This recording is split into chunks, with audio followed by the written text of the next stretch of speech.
students. Welcome to online classes organize by Saraswati Shiksha Samiti पाली। आज हम 11th class का 7th chapter the adventure read करेंगे, जो लिखा हुआ है जयंत नार्लिकर के द्वारा। The Jijamata express sped along the Pune-Bombay route considerably faster than the Deccan Queen. There were no industrial townships outside Pune. The first stop, Lonavala, came in 40 minutes. The Ghat section that followed was no different from what he knew. The train stopped at Karjat only briefly and went on at even greater speed. It roared through Kalyan. Glossary पीछे आप लोग लिखी हुई है, इसको देख लें। The Jijamata express sped along the Pune Bombay route considerably faster than the Deccan queen. Jijamata express जो ट्रेन है वो तेजी से चल रही थी पुणे से बॉम्बे की तरफ, अत्यंत फास्टर देन डक्कन क्वीन, वह डक्कन क्वीन से भी बहुत तेज चल रही थी। There were no industrial township outside the Pune. जो ट्रेन जीजामाता एक्सप्रेस चल रही थी उसी रूट में इंडस्ट्रियल टाउनशिप कोई भी नगर वगैरह नहीं थे। The first stop Lonavala, Jijamata express का फर्स्ट स्टॉप लोनावला था। केम इन 40 मिनट, जो 40 मिनट के बाद आ गया। The ghat section that followed was no different from what he knew, जो वो जानता था उससे कोई अलग नहीं था घाट सेक्शन वाला। The train stop at Karjat only briefly and went on the even greater speed. जो घाट स्टेशन करजट स्टेशन है वहाँ पर जीजामाता एक्सप्रेस थोड़ी देर के लिए रुकी और वापस उसी स्पीड से तेजी से उसी स्पीड से चलने लग गई। इट रोड थ्रू कल्याण, और ये दहाड़ते हुए तेजी से आवाज़ करते हुए कल्याण की तरफ आगे बढ़ी। Meanwhile, the racing mind of Professor Goitande had arrived at a plan of action in Bombay. The racing mind यानी तेजी से जो दिमाग चलता है, racing mind of professor Gaitonde had arrived at plan of action in Bombay. Gaitonde वहाँ पर बॉम्बे में पहुँच चुके थे अपने प्लान को क्रियान्वयन करने के लिए। Indeed as a historian he felt he should have thought of it sooner. एक हिस्टोरियन के नाते वो अपने प्लान को सक्सेस करने के लिए वहाँ पहुँच चुके थे। He would go to a big library and browse through history books. वो वहाँ पर एक लाइब्रेरी में जाके कुछ हिस्ट्री की बुक्स जांच करना चाह रहे थे। That was the surest way of finding out how the present state of affairs was reached.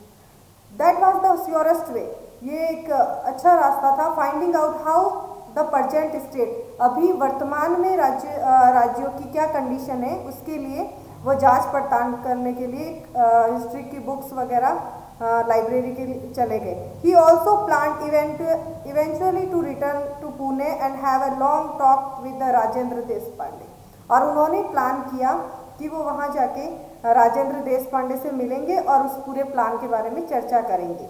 Who would surely help him understand what had happened, जो उन्हें मदद करेगा कि रियल में वहाँ पर क्या घटित हुआ था। That is assuming that in this world the excited someone called Rajendra Deshpande. वो राजेंद्र देशपांडे से मिलने में बहुत ज़्यादा एक्साइटेड थे। Someone called Rajendra Deshpande. The train stop beyond the long tunnel. Tunnel का मतलब होता है सुरंग। द ट्रेन स्टॉप, ट्रेन वहाँ पर रुकी। लॉन्ग ट्यूनल का मतलब होता है लंबी सुरंग में। It was a small station called Sarhad, और वो स्टेशन का नाम था Sarhad. And Anglo Indian in uniform went through the train check permits. Bharat में रहने, एंग्लो इंडियंस का मीन है तो भारत में रहने वाले अंग्रेज, भारत में रहने वाले अंग्रेज वहाँ पर आए। द ट्रेन चेकिंग परमिट्स, और वहाँ पर जो यात्री थे, टूरिस्ट थे, उनका परमिट या जो टिकट था वो चेक किया। This is where the British Raj begins. ये वह जगह थी जहाँ पे ब्रिटिश राज्य स्टार्ट हो रहा था। बिगिंस का मतलब शुरू हो रहा था। You are going for the first time I presume, Khan Sahib asked. Khan Sahib ने उनसे पूछा कि ये वही जगह है जो तुम यहाँ पर पहली बार आए हो। Yes, the reply was factually correct. जो मैंने उत्तर दिया वो तथ्यात्मक रूप से एकदम सही था। Gangadhar Pant had not been to see this Bombay before. Gangadhar Pant ने बॉम्बे कभी नहीं देखा था। ही वेंचर्ड अ क्वेश्चन, उन्होंने एक साहस करते हुए सवाल पूछा। And Khan Sahib, how will you go to Peshawar. फिर उन्होंने कहा, खान साहिब आप पेशेवर कैसे जाओगे। The train goes to a Victoria Terminus. I will take the Frontier Mail tonight out of Central.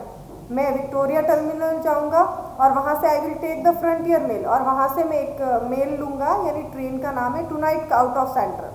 How far does it go, by what route, कैसे जाओगे, कितना दूर है और किस रूट से जाओगे। Bombay to Delhi, then to Lahore and then Peshawar. पहले मैं बॉम्बे से दिल्ली जाऊंगा, देन लाहौर, फिर बाद में लाहौर एंड पेशेवर, और आखिरी में पेशेवर पहुंचूंगा। अ लॉन्ग जर्नी, ये बहुत लंबी यात्रा होगी। आई विल रीच पेशेवर द डे आफ्टर टुमारो, मैं पेशेवर में परसों तक पहुंचूंगा। द डे आफ्टर टुमारो यानी परसों तक। There after Khan Sahib spoke a lot about the business and the Gangadhar Pant was willing listener. थोड़ी देर जब वो लोग बातें कर रहे थे तो Khan Sahib spoke a lot of about the business, उन्होंने बहुत ज़्यादा अपने व्यापार के बारे में बात की। And Gangadhar Pant was a willing listener, और वो अच्छे श्रोता बन के वहाँ पर बैठे रहे थे, सुन रहे थे उनको। For in that way he was able to get some flavour of life in this India that was so different.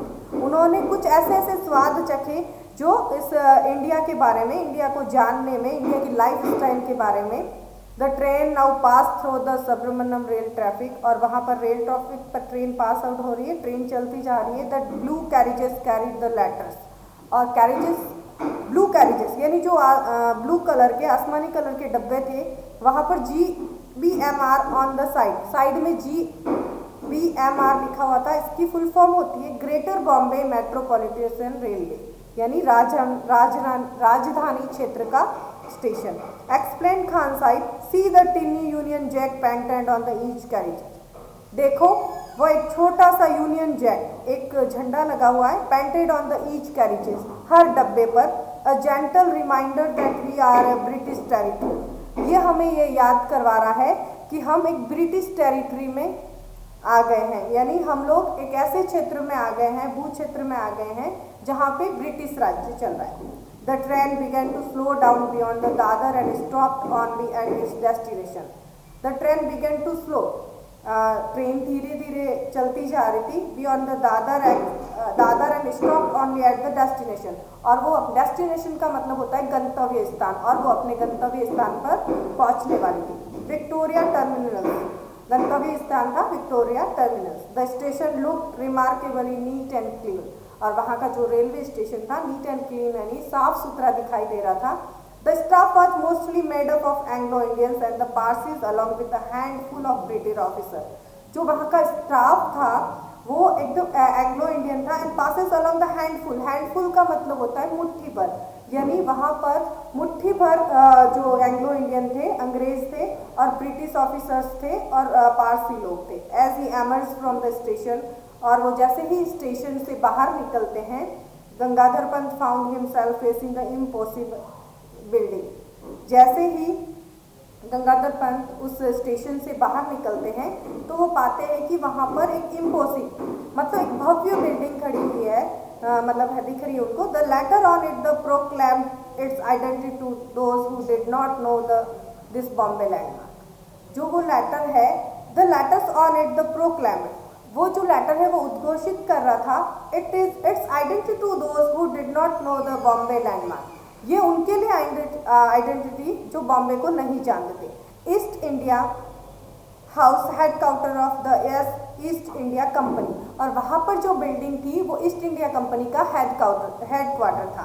Prepaid as he was for many shocks, बल्कि वो बहुत सारे शॉक्स या सदमे झेलने के लिए तैयार थे।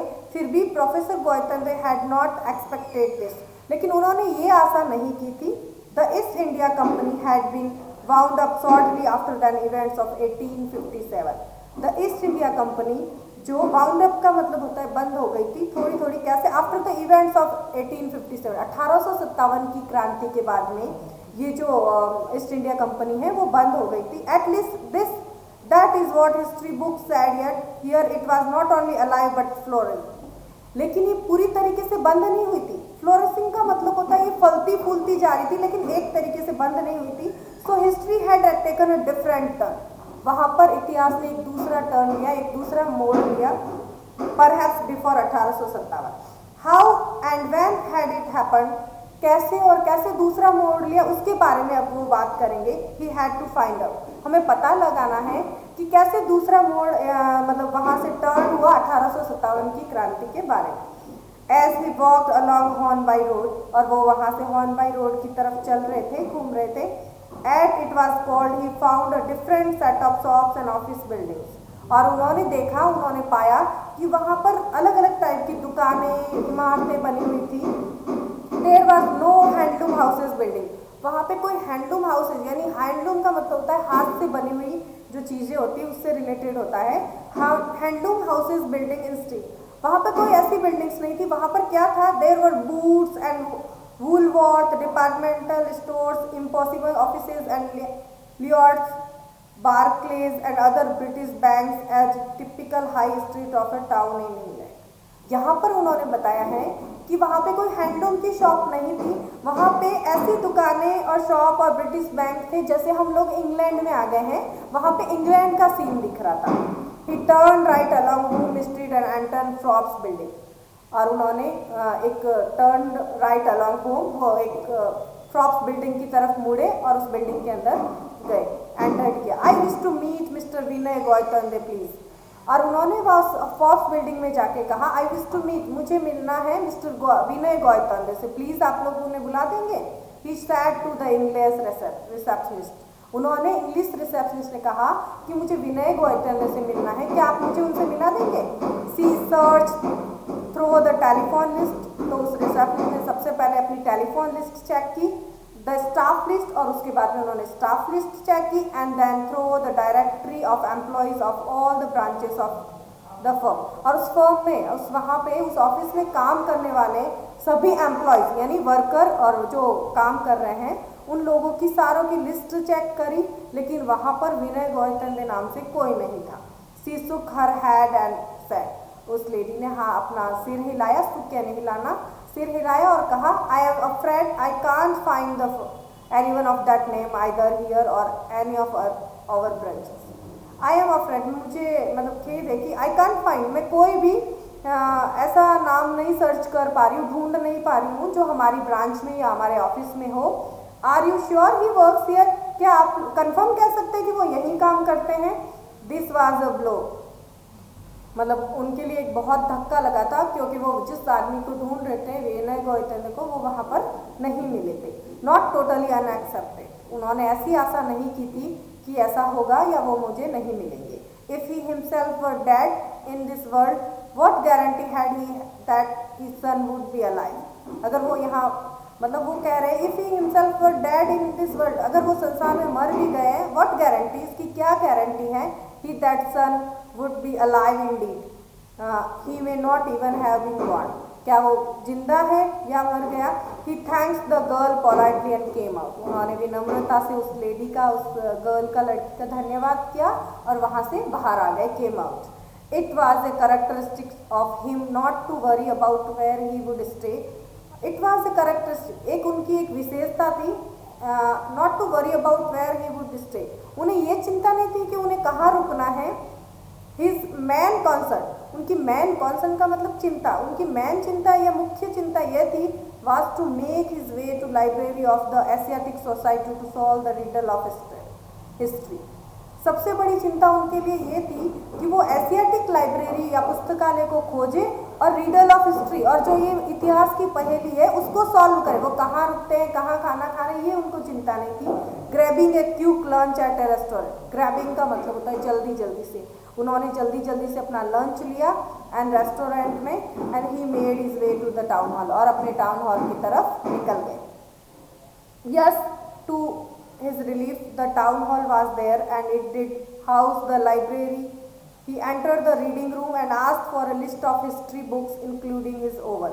yes, to his relief वो वहाँ पे गए, the town hall was there, जहाँ पे टाउन हॉल था, and did house the library, और वहाँ पर ही क्या थी, पुस्तकालय था, लाइब्रेरी थी।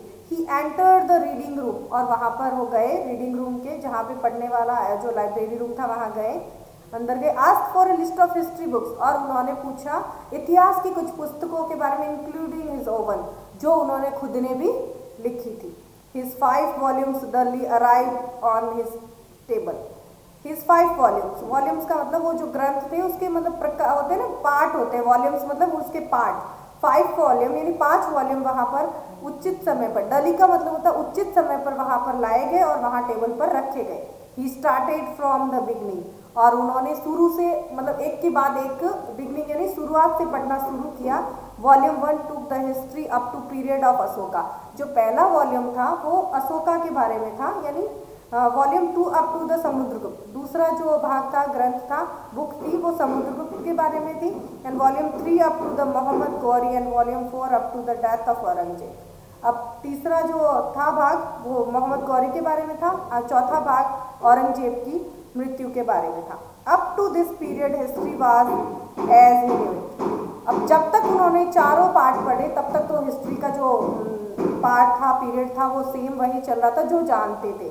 लेकिन the change eventually had occurred in the last volume, लेकिन जो पांचवा परिवर्तन वो आने वाला, पांचवें भाग में कुछ चेंज होने वाला था हिस्ट्री की बुक में। Reading volume 5 from both ends inwards, Gangadhar Pant finally converts on the precise movement where history had taken different.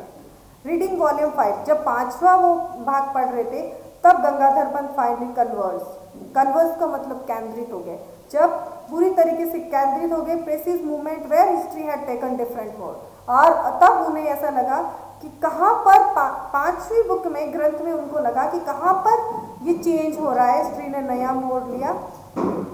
ठीक है, आगे का भाग हम कल पढ़ेंगे।